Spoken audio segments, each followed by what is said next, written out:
What's up, this is Insanity, and today we're going to talk about the importance of treating your cuts and scrapes while breaking. Now, about 10 years ago, I was practicing at a local practice spot in Sacramento. As I was training, I scraped my elbow just as I would on any typical day, but this time was a little bit different. The next day, I woke up and I had this softball-sized bump on my elbow. At that point, I went straight to the doctor to see what it was.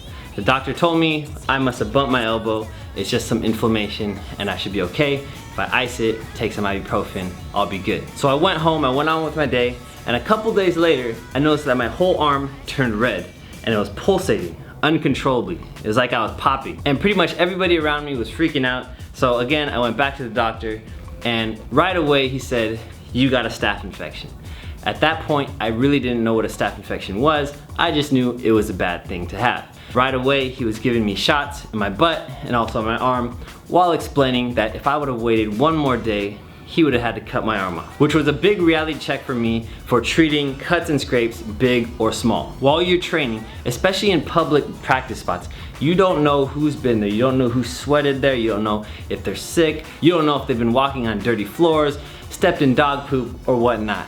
So make sure if you accidentally cut or scrape yourself while practicing, that you get it treated right away. Today I'm gonna be showing you guys one simple technique on treating your everyday cuts and scrapes while training.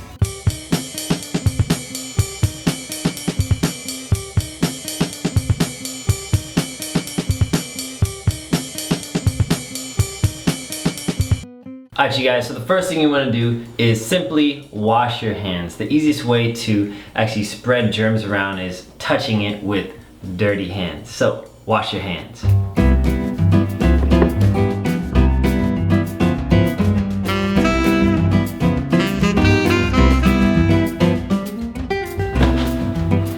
Be sure to wash your hands for 20 seconds with warm water and soap, and make sure there's no debris lodged in the cut or wound. If there is, make sure you seek medical attention. Now if your cut or scrape is on your hand, you gotta be really careful while drying it because you don't want to get lint in the wound. If your cut or scrape is constantly bleeding, you want to hold some type of lint-free cloth on it, such as a paper towel or gauze, with firm pressure until it stops bleeding. The next thing we're going to do is disinfect our cut or wound.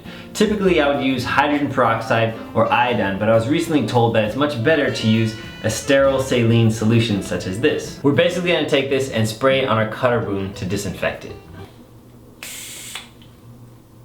If it still looks a little dirty after you sprayed it once, you can spray it again. The next thing we're going to do is apply some type of ointment to help the wound heal. Today I have calendula cream by Boiron to apply to my wound.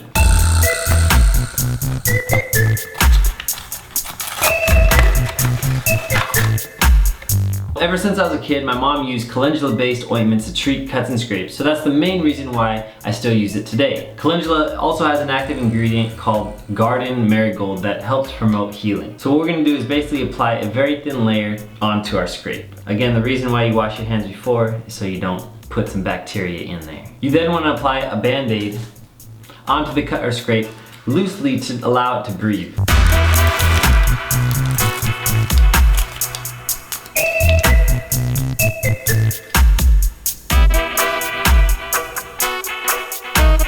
While applying your Band-Aid, make sure you don't get any of this sticky stuff on your cut or scrape, because that's gonna hurt. If your cut or scrape is actually really big, you could use gauze and actually use medical tape to tape it on. Check your wound each day to make sure there's no signs of infection such as pus, inflammation, or redness. Each day, make sure you reapply your ointment to make sure your wound is healing properly. So next time you guys get a cut or scrape, big or small, while you're training, make sure you guys treat it properly. It'll take about 5 minutes away from your training and you get right back into it. This will help you guys avoid any types of infection that could lead to something more serious. Thank you guys for watching this video, and big thank you to Boiron for supplying the calendula cream. For more dance tutorials, knowledge, and hip hop, make sure you guys subscribe to Insanity TV.